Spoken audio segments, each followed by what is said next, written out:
Bom, nesse módulo a gente vai estar trabalhando com o conceito de trabalho, né? Trabalho de uma força. Então a gente vai basicamente trabalhar com 4 expressões para o trabalho. O trabalho quando a força que atua no objeto é uma força de valor em direção constante. O trabalho realizado pela força peso, o trabalho realizado pela força elástica, força em corpos que tem elasticidade, e o trabalho realizado por forças que variam com o tempo, né? Que tem intensidade variável. Aí tem uma discussão conceitual muito importante, né?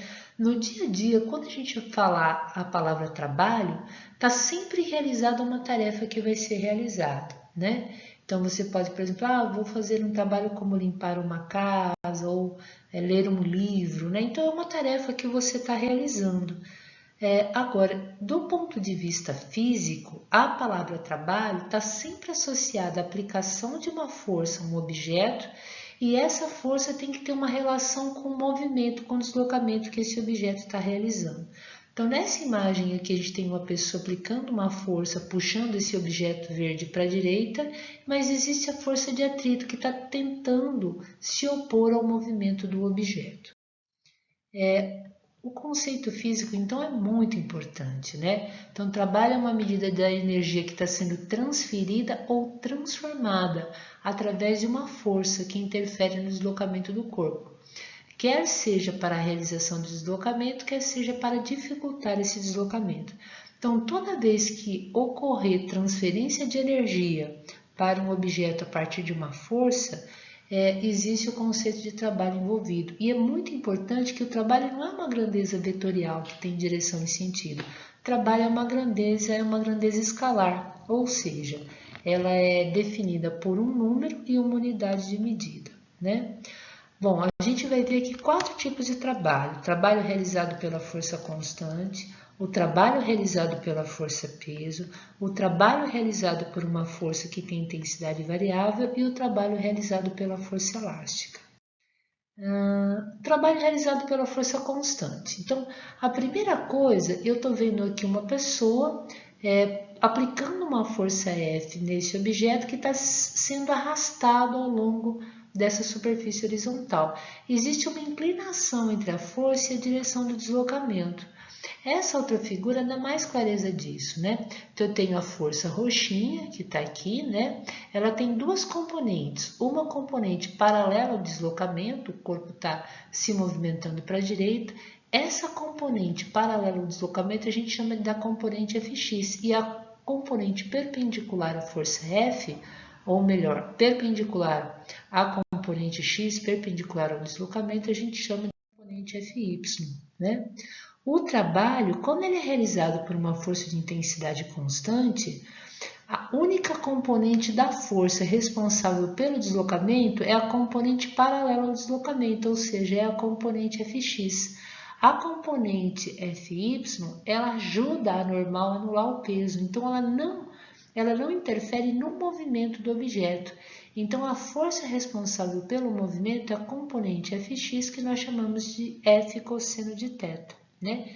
E aí, quem que é o trabalho? O trabalho é módulo do vetor F vezes módulo do vetor D vezes o cosseno de θ. Quem é o ângulo θ? É o ângulo entre a força e o deslocamento. Para a gente não ter que todo momento desenhar um módulo de F e um módulo de D, eu posso tirar o símbolo de vetor e tirar o módulo. Então, isso fica trabalho é FD cosseno de θ, onde FD eu estou trabalhando com o módulo desses vetores.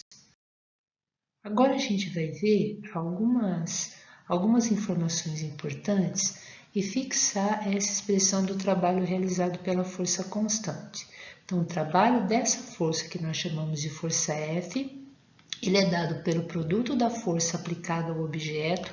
Eu posso chamar o deslocamento de ΔS ou D, vocês vão encontrar isso nas expressões, e o cosseno de θ, importantíssimo. O θ é o ângulo formado entre a força que eu estou analisando e calculando o trabalho e o deslocamento sofrido pelo corpo. A unidade de trabalho é joule, joule é um newton vezes metro. Então, nessa expressão, a força sempre em Newton e o deslocamento D ou ΔS sempre em metro. Cosseno de θ é uma grandeza que não tem unidade de medida, então Joule é Newton vezes metro.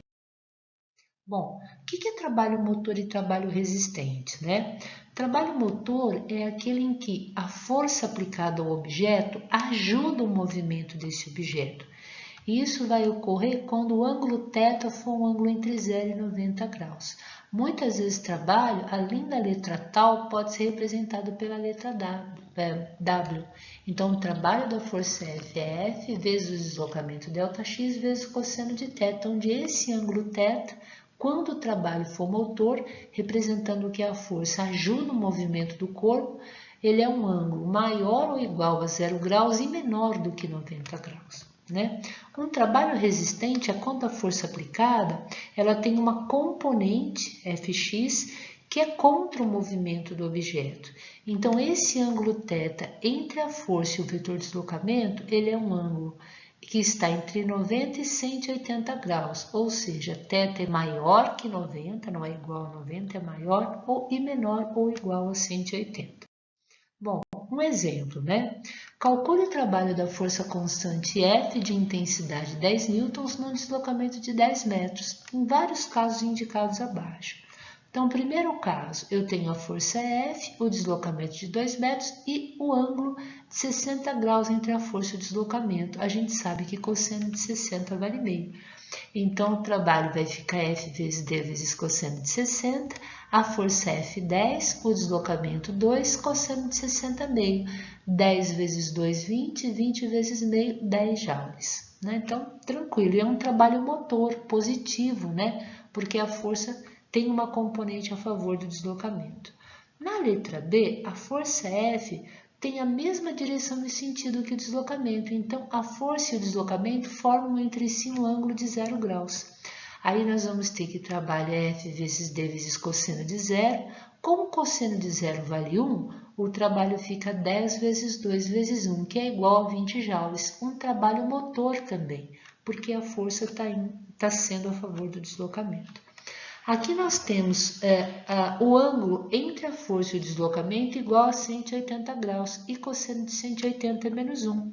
Então, o trabalho vai ser igual a F de cosseno de 180, a força vale 10, o deslocamento 2 e o cosseno de 180 é menos 1. Aqui nós temos um trabalho resistente, um trabalho negativo, indicando que a força está no sentido oposto ao deslocamento. E o último caso, a força forma 90 graus com o deslocamento. Então, nesse caso, a força ela não tem nenhuma componente a favor nem contra o deslocamento. E o trabalho vai ser igual a zero, porque cosseno de 90 graus é zero. 10 vezes 2, 20, 20 vezes 0, 0. Então, a gente apresentou dois exemplos, o A e o B, em que eu tenho um trabalho motor, onde a componente da força é a favor do movimento. A letra C, nós temos um trabalho resistente negativo em que a força é contra o deslocamento, e na letra D um trabalho nulo, né, onde a força é perpendicular ao deslocamento. Bom, como é que eu calculo o trabalho de todas as forças que estão atuando no objeto? Imagine que eu tenho aqui a força F, a força normal, a força de atrito e a força peso, né? Aí o trabalho realizado sobre o sistema é igual à soma dos trabalhos realizados por cada uma das forças aplicadas. Então, se eu quero calcular o trabalho da resultante, eu posso calcular separadamente o trabalho da força F, o trabalho da força normal, o trabalho da força de atrito e o trabalho da força peso, e depois somar todos esses trabalhos. Agora, eu poderia também calcular vetorialmente a resultante dessas forças e calcular o único trabalho realizado por essa resultante, né? Então, o trabalho total pode ser a soma do trabalho realizado por cada uma das forças, ou eu encontro a resultante, o trabalho da resultante, a força resultante vezes o deslocamento vezes o cosseno, que eu estou chamando de alfa, onde alfa é o ângulo entre a força resultante e o deslocamento. A gente vai usar na maior parte dos momentos que trabalho é representado pela letra grega tal, mas nós podemos usar W também. Então, eu vou reforçar isso várias vezes aqui, né? Como é que eu imagina o trabalho realizado pela força-peso, né? Então, eu tenho um objeto, a força-peso, que é dada pela massa vezes a gravidade, aponta sempre na vertical para baixo, e o corpo está sofrendo deslocamento de A para B. E nós temos um ângulo θ entre o deslocamento e a força-peso. Nesse caso, a gente vai ver que o trabalho da força-peso independe da trajetória, independe da distância, mas depende só da altura. Por quê? Né? Se nós fecharmos o triângulo retângulo e escrevermos a equação de cosseno de θ, cosseno de θ é o cateto adjacente em termos de distância, que é a altura, dividido pela hipotenusa. Então, o H nada mais é do que o D cosseno de θ. E quando a gente escreve a equação de trabalho, trabalho é igual a FD cosseno de θ. Se eu trocar D cosseno de θ por H, nós vamos ter que trabalho é igual a mais ou menos mgh, porque a força-peso é m vezes g. E aí a gente percebe que o trabalho da força-peso não depende da trajetória, depende só da altura que o corpo está percorrendo na vertical. Positivo na descida, porque daí a força-peso está a favor do movimento do corpo, e negativo na subida, porque daí a força-peso está se opondo ao movimento, ao deslocamento dele se for vertical para cima. Bom, exemplo. Um guindaste levanta uma caixa de 800 kg a uma altura de 6 metros, com velocidade constante. Considerando-se a aceleração da gravidade local como sendo 10 metros por segundo ao quadrado, determine o trabalho realizado pela força do guindaste em joule. Então, olha que interessante, né? Nós temos uma caixa, essa caixa tem 800 kg, e eu quero ver o trabalho realizado pela força do guindaste. Como a velocidade é constante, significa que o trabalho realizado pela força do guindaste é igual, com um sinal trocado, ao trabalho da força-peso, porque o trabalho resultante é nulo, né? Se a velocidade é constante, a resultante das forças é zero.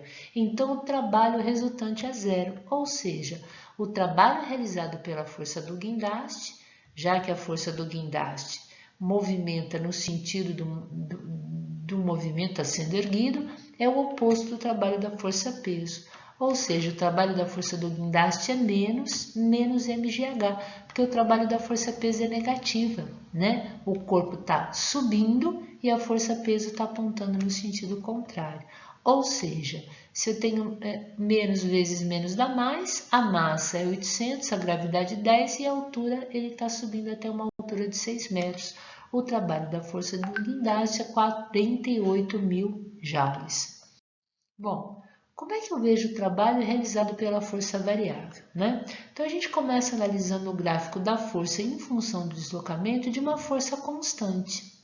A gente sabe que se a força tem o mesmo sentido do deslocamento, né, forma um ângulo zero, então o trabalho vai ser F vezes D vezes cosseno de zero, que é 1. Se eu olhar matematicamente, se eu pegar a altura F e multiplicar pela distância D, eu tenho a área desse retângulo, a área da figura do gráfico.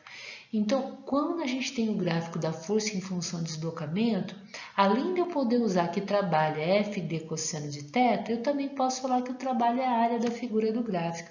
E isso é muito importante quando a gente tem força que não é constante, força que tem um valor variável com o deslocamento. Então, nesse caso, eu não vou usar a equação que trabalha FD cosseno de θ, porque a força não tem um valor constante. Eu vou calcular o trabalho a partir da área da figura do gráfico. Então, nesse caso, aquilo que nós usávamos que trabalha F vezes D para força constante, eu vou usar que o trabalho é a área da figura do gráfico. Exemplo. O gráfico abaixo indica como a força que atua sobre uma bolinha varia com a distância percorrida por ela. Determine o trabalho realizado por essa força no deslocamento de 0 a 9 metros. Olha que interessante, né? Essa força aumenta durante o deslocamento de 2 metros, ela aumenta de 0 a 10 newtons. Durante 2 a 4 metros, a força permanece constante.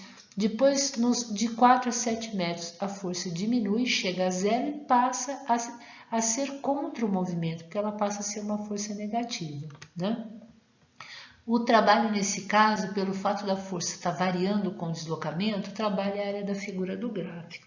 Eu posso dividir essa figura em área 1, que é a área dessa primeira figura, a área do trapézio, e a área 2, que é a área do triângulo, né?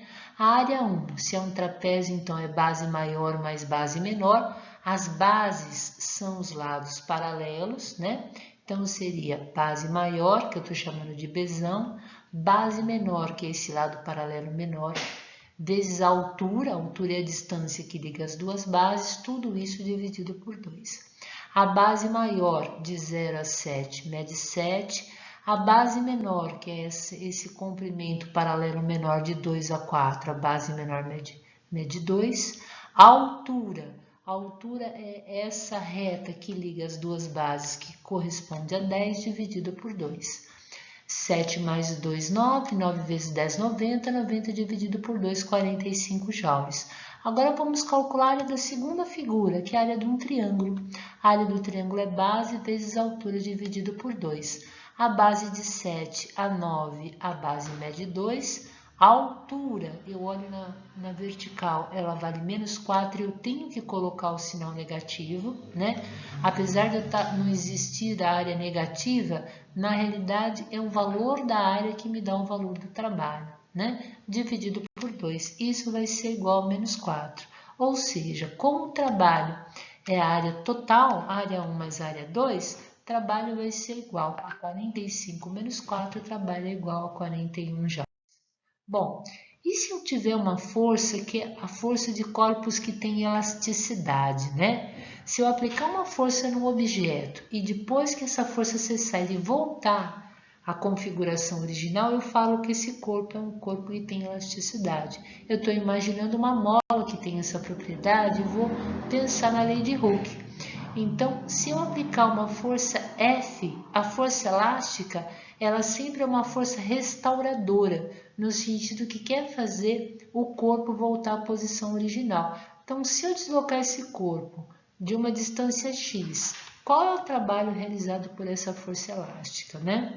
A primeira coisa que Hooke descobriu é que a força é proporcional à deformação.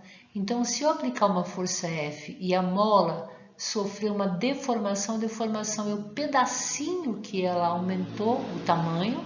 Se eu dobrar a força, ela dobra o tamanho que ela tinha originalmente, né?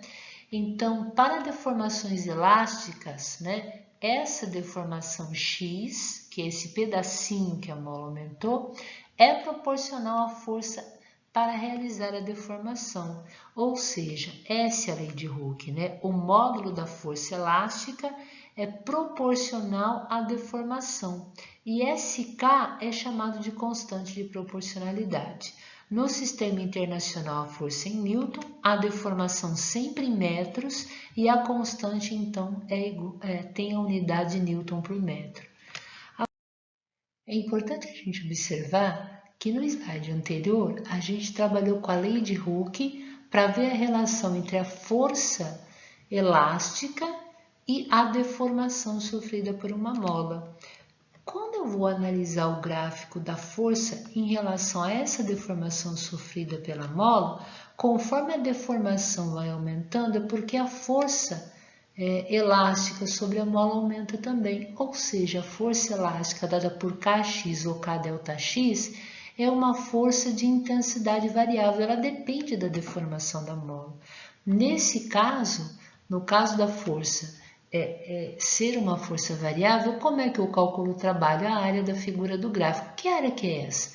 É a área entre a reta e a variação da força, sempre com eixo horizontal.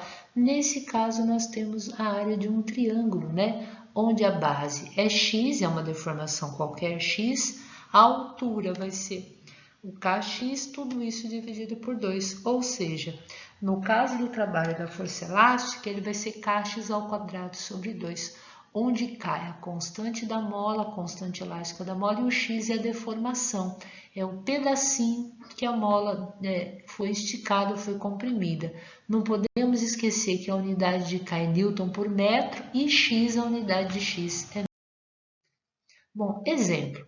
O gráfico abaixo indica a intensidade da força elástica de uma mola em função da sua deformação. Determine a constante elástica da mola e depois o trabalho realizado pela força elástica para uma deformação de 0 a 6 centímetros. Então, aqui nós temos a força e aqui nós temos a deformação em centímetro, né? Quando a mola está deformada 2 centímetros, é porque foi aplicada uma força de 10 newtons. 4 centímetros, 20 newtons. 6 centímetros, 30 newtons. Para encontrar a constante da mola, nós vamos usar a lei de Hooke. Força elástica é igual a Kx. Se eu pegar o valor de força igual a 30, a deformação terá que ser 0,06 metros, porque eu não posso usar centímetro. Se eu substituir a força por 20, a deformação vai ser 0,04 metros. E assim por diante. E a constante tem o mesmo valor, independente do ponto onde eu analisar o meu gráfico. Ou seja, se o x passar dividindo, cai a força elástica sobre x. Se eu peguei o valor que a força é 30 newtons, a deformação é 0,06 metros e a constante é 500 newtons por metro. O trabalho realizado é Kx ao quadrado sobre 2, onde eu estou trocando K por 500, a deformação por 0,06 dividido por 2, né? 500 vezes 0,06 ao quadrado dividido por 2, isso aqui vai nos dar um trabalho de 0,9 joules, né? Um problema simples, um problema fácil. Vamos a um segundo exemplo do trabalho da força elástica. Bom, o problema tem o seguinte enunciado. Uma mola submetida à ação de uma força de intensidade 10 newtons está deformada de 2 centímetros. Determine o módulo do trabalho realizado pela força elástica na deformação de 0 a 2 centímetros e ele quer o resultado em joules. Bom, o que a gente sabe? Se a força elástica é 10 newtons e a deformação x é 2 centímetros, como é que eu calculo o trabalho? Primeiro eu transformo centímetro para metro, dá 0,02 metros. A força é 10, eu quero encontrar a constante K e o x vale 0,02. Quando 0,02 passa dividindo, K vai ser igual a 500 newtons por metro. E eu estou imaginando a mola sendo deformada pela ação de uma força, né? O trabalho da força elástica é Kx ao quadrado sobre 2. Então, o trabalho da força elástica, como nós encontramos a deformação é 500, a deformação x é 0,02, então 0,02 ao quadrado sobre 2. 0,02 ao quadrado dá 0,0004. 500 vezes 0,0004 é 0,2. 0,2 dividido por 2 dá 0,1 joule. Então, esse é o trabalho da força elástica. Bom, quando a gente pensa em trabalho, né, a gente tem uma potência associada ao trabalho de uma força. O que é a potência? Ela é definida como sendo a rapidez com que um trabalho é realizado. Então, se você tem, por exemplo, dois objetos, né? Vamos imaginar dois carros, né? Os dois carros atingem a velocidade de 100 km por hora, só que o primeiro gasta 10 segundos e o outro gasta 20 segundos, qual tem o motor mais potente? Aquele que consegue mais rapidamente realizar trabalho, ou seja, transformar a energia química do combustível em energia cinética do movimento. Então, potência é o trabalho sobre o tempo em que esse trabalho é realizado, né? Como a gente sabe que trabalho, né, é força vezes deslocamento, então eu posso reescrever essa equação como sendo potência igual a força, né, trabalho se substituindo por força vezes deslocamento, tudo isso dividido por ΔT. Só que ΔS sobre ΔT é velocidade. Então, uma outra forma de escrever a equação da potência é que potência é a força aplicada vezes a velocidade adquirida pelo corpo por causa dessa força. As unidades, né? Trabalho em joule, o intervalo de tempo em segundos e a potência vai estar em watts, que é joule por segundo. Bom, um exemplo. O gráfico mostra como varia a força do motor que atua sobre um carro em uma rodovia. Determine o trabalho realizado no deslocamento representado no gráfico. Determine a potência média associada à força motora do carro, sabendo que a duração do deslocamento foi de 80 segundos. E é dado o gráfico, né? Como eu quero determinar o trabalho nesse deslocamento indicado no gráfico, eu observo que a força é uma força variável. Então, como é que eu calculo o trabalho? A área da figura do gráfico. Que figura?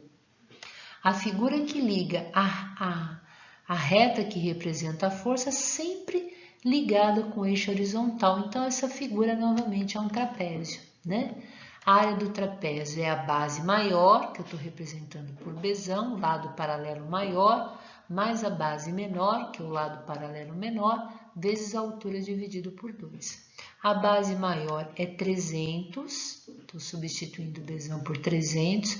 A base menor de 100 a 200, ela mede 100. A altura é 800 dividido por 2. O trabalho vai ser igual a 160 mil joules, né? Como é que eu determino a potência média agora? É o trabalho realizado por essa força dividido no intervalo de tempo em que esse deslocamento foi realizado, ou seja, o trabalho vai ser igual a 160 mil joules dividido por 80 segundos. Essa potência dá uma potência de 2.000 watts. E para terminar, a gente vai falar do rendimento, né? O que é o rendimento? É essa grandeza física utilizada para a gente avaliar a eficiência na realização de um determinado processo. Então, vamos imaginar aqui um ventilador, né? Existe uma potência total que está ligada a toda a energia que ele está recebendo. Parte dessa energia se transforma em energia do movimento, que eu chamo de está ligada à potência útil, e parte é dissipada, por exemplo, na forma do calor que aquece o motor desse meu ventilador e que eu não utilizo, não é o que eu quero, né? Então, como é que eu calculo o rendimento? A potência útil, aquela potência que realizou o movimento, sobre a potência total, sobre o total de energia na realidade, né? Que eu estou recebendo. A letra que representa o rendimento é a letra grega que parece um N, mas é chamada de eta, tá bom? Bom, espero que vocês tenham entendido, né? É muito importante perceber que a potência total é a soma da potência útil mais a potência dissipada, né? Nesse exemplo, a potência total é aquela fornecida pela tomada, estou dando um exemplo de potência elétrica. A potência útil é provocada pelo movimento da hélice, é uma potência mecânica, e a potência dissipada ela está ligada a vencer principalmente o atrito, né? É a potência térmica que eu não utilizo, né? Bom, espero que vocês tenham compreendido. Qualquer coisa, compareçam no atendimento. Um grande abraço a todos.